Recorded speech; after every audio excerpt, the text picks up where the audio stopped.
The Wellington Equestrian Horse Show season of 21-22 was one for the books. It was phenomenal in many ways. Coming out of COVID, we went in with a bang. And I'm going to tell you all about it in my season wrap-up, What's for the Future video.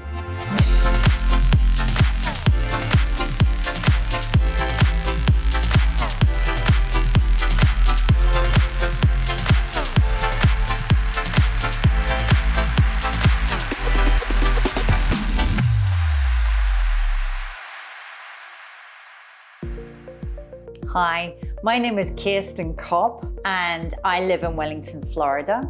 I'm an equestrian. I'm also a pilot and I'm a real estate agent, and I specialize in the Wellington equestrian sector. So I'm surrounded by horses and barns all day. I absolutely love living here, and I'm going to tell you a little bit more about it. The Wellington equestrian real estate market over the summer, we naturally see a lull. I'm seeing more of a lull just as people tighten their belts and, prepare, see what's happening. The market's obviously in a transition right now and it will pivot. Will it crash? No, it will not crash, especially in this market where there's such little inventory. However, it's going to soften. It'll no longer be a complete seller's market. It'll be more of a balanced market, I would say. And as we see more inventory coming on, which we traditionally do in the fall, then I think actually we'll probably see a more normalized market here in Wellington, Florida. So what's up for the horse show this coming season? Well, there's a lot of developments, and if you've been following Wellington Equestrian, the big barons of ownership here, you'll notice that Mark Bellissimo sold his Winter Equestrian Festival showgrounds, formerly known as the Palm Beach International Equestrian Center, and now rebranded to the Wellington International Center to Helgestrand.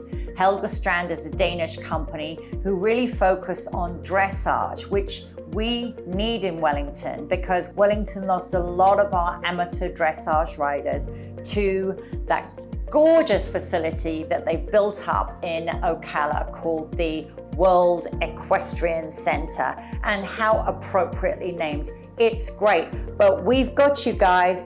We now have someone who's going to pump a lot of new investment and new ideas into our new Wellington International Center. And I'm so glad now Wellington is in the name and it's not Palm Beach. We're no longer an annexed community from Palm Beach. We are the winter equestrian capital of the world. So even though Ocala right now is giving us a great run for our money, which I think is a great thing for competition, we do have the beaches. We are in Palm Beach, and we have the weather. No one can take our sun away. You can't replicate the sun. So that's great for us. So what are they doing?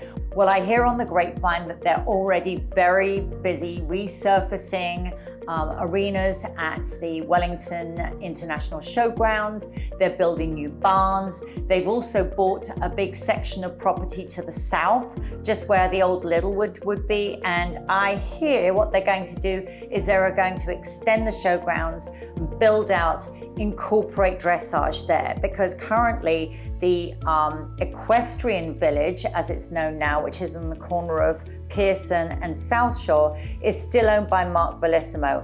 What is he going to do with it? Well, that's also very exciting because he has also purchased the old coach house concept, which was formerly the Players. I'm sure if you're old school Wellington, you've had your nights at the Players. Well, it's no more, RIP.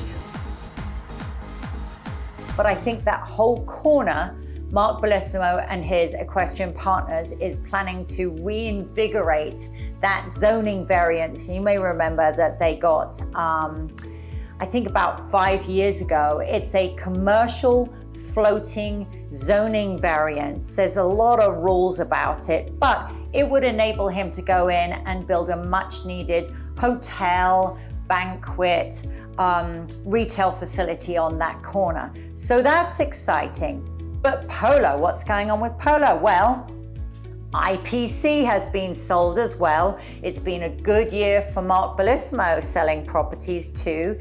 And the new owner is, amazingly, the United States Polo Association. So finally, polo has a permanent home in Wellington, which is all good and proper and how it should be. So if you don't know about the International Polo Club, it's also a private members club, as well as having 5 top level playing fields. So they're going to continue hosting the top high goal tournaments there, and I believe they're going to continue hosting it as a private members club. And I'm sure that now that the USPA own that facility, it's going to be the place to go to get private membership. So I look forward to seeing how that progresses on into this new season.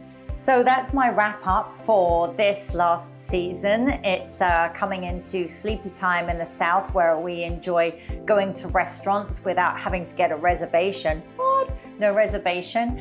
And I start prepping for the next year, and I start working with my early bird clients to get in with their horse and human rentals. So if you're a buyer who's getting ready to take advantage of that pivotal moment when it becomes more of a buyer's market, then by all means call me. I'm happy to work with you, listen to what you want, and I'll set up a subscription so you're emailed in real time when new properties come on the market.